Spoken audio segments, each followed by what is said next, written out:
but now they tell me I switched up. Take this backwood to the face, then grab my cup. Shawty say she coming through, she on her way to fuck. It's a lot of lust, not a lot of love. 11th. This is where he died last time. Not the case here. Tempo gets another. Everybody that's left alive right now does get +1 point. They're all top 10. Kriz coming away with a double in the shotgun. Eliminations of the feed. Thunder's gonna win this game. Follows up and takes Kriz out with an SMG. And TFUE trying to establish himself up top, somewhere safe. He's 6 remaining, 4 eliminations. Oh, that looks so juicy. For another point.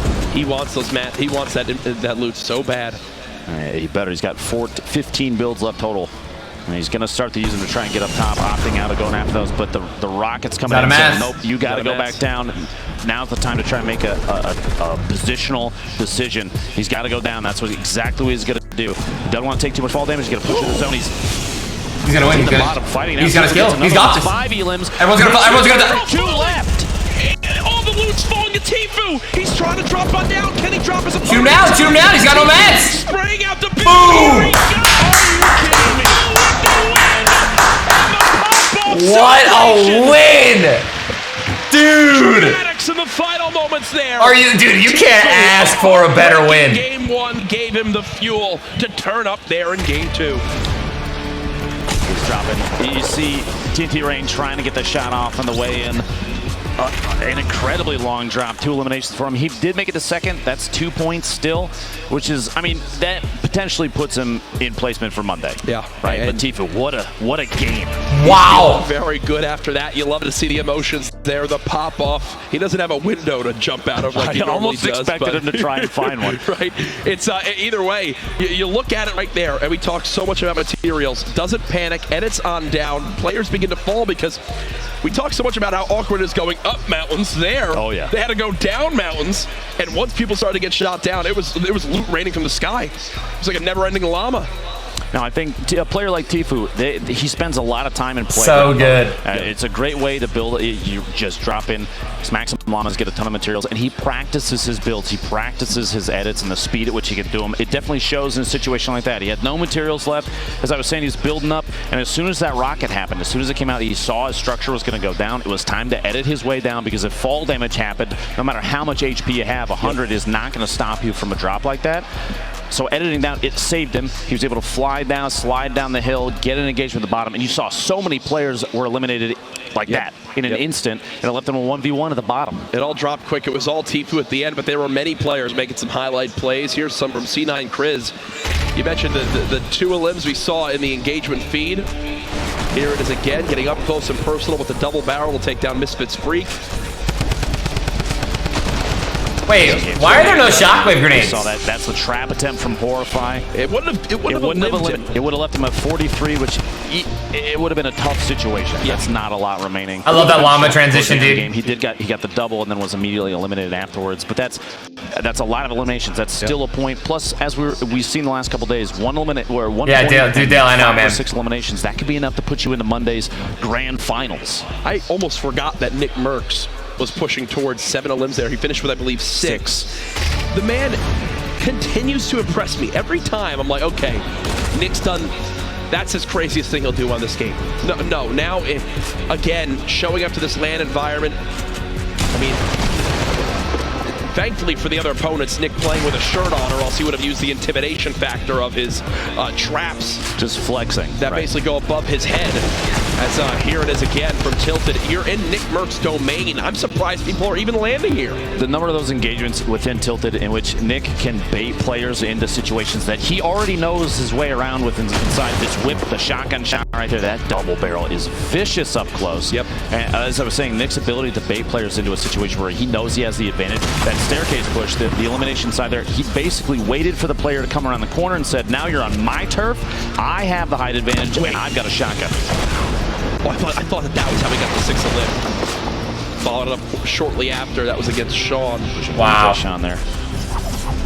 Now, Nick 1 away from 7 here. I feel like he's mad at himself for this one. For not swapping. He had the double barrel. He had the double barrel. With how close they were, Misfits Freak would have gone down. Oh yeah, dude. The ending of these games. That's the range. How do they even play out? How do these endings even play out with the new zone? House we currently have live from PAX West. That's not the last of our replays. We'll see. We'll once again take a look at TFUE and how he made it possible to win that game 2. I have to give him a shout out here strictly because game 1 he could not have more of a frustrating end. 11th with 2 limbs. This is the kill I wanted to see. Cap in that one-on-one. He winds up getting 2 points and basically sends himself slid up right in away. there. Instead of getting frustrated, getting down on himself, he moves into game 2, plays this final scenario absolutely flawlessly. He drops on down, engages the player down low. Oh, that guy wasted the rocket. Turns around, and then shoots down the final player. This is so good. This is so good right here. Now, players like TFUE, they know how to work their loadout. And he kills him with a shotty too. The fire. You saw Does he kill with a shotgun? Oh, yeah, the fall damage. Action shotgun shot and swapping, unloading with that compact SMG, and just when the shotgun's ready, flips back, hits the shot again. Last shot in the second to last elimination, 76 damage. He just knows the timings. He knows the timings so well that he can put out as much damage as possible and secure those eliminations, even exposed like that in the open. He had no materials left. He had to engage, and he went for it. TFUE, one of the biggest names in Fortnite. I believe we'll have an interview with him. Actually, it's ready now. Zeke has TFUE down on the floor after that impressive Game 2 victory. Guys, awesome cast. You guys are amazing as always. I am joined here by the legend himself, TFUE. How are you feeling, my friend? I'm pumped, man. That was like a perfect game, in my opinion, and I'm so excited because like the first game, I ended up getting taken out by chat with 2 kills, 11th place. So it was unfortunate that I went all the way through the first game, ended up getting 0 points, but I clutched up. That last game, 6 kills, got the victory royale. I'm pretty pumped. Excited to play again. Now, what was prep like leading up to PAX? Preparation, I was prepping like a small space to play, like maybe tighten my setup a little bit, keyboard and mouse. I ordered the Logitech keyboard and mouse to practice because I knew they were going to use them. But other than that, just a lot of solo snipes every day, grinding, off stream. It's good, it's fun. I'm excited, man. Off the stream. So what is it like, you obviously played all Summer Skirmish long, and then you show up here, and like you talked about, you had the first unfortunate game, and then in game 2, you show up and slay out. What was going through your mind, and when did you know that you had that win? I knew I had that win when I cleared out the entire bottom level. And all I could see was just dudes way up in the sky with like maybe 1 or 2 platforms securing them from just falling all the way down. And once I saw them, I was like, oh, it's free. It's free. All I could do is shoot them down and I'm good as long as they don't got bouncers. But I was confident even if they did have bouncers, I would take them out. But pumped though. Pumped, man. Now, what are you going to say to the millions that love you and the crowd that's live here at PAX? What do you want to tell them? I love you guys and I miss you guys for sure. There you go. You heard it from the legends. Thank you so much. I cannot wait to see how you slay out. Ladies and gentlemen, we're going to throw it to a break, so we'll be back in just a little bit. Stay tuned. Bring back the music, dude. Oh my god, dude. Turn, man. The llama transition is everything, man.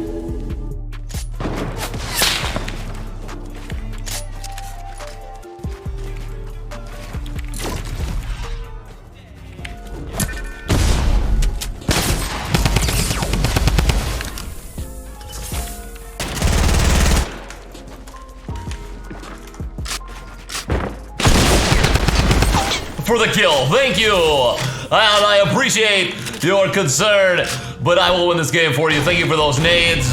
More clips on the way. Come on, baby.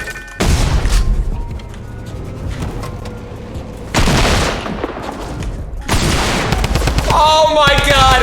Oh, come on! Are you serious? That was so sick!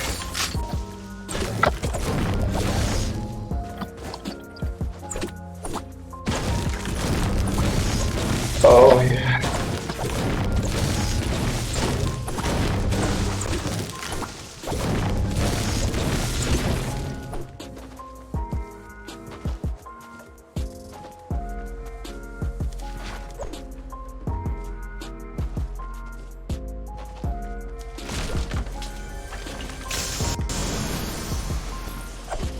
You have to, the way to become a successful streamer is just grinding, and you have to be really, yes, you do have to grind, but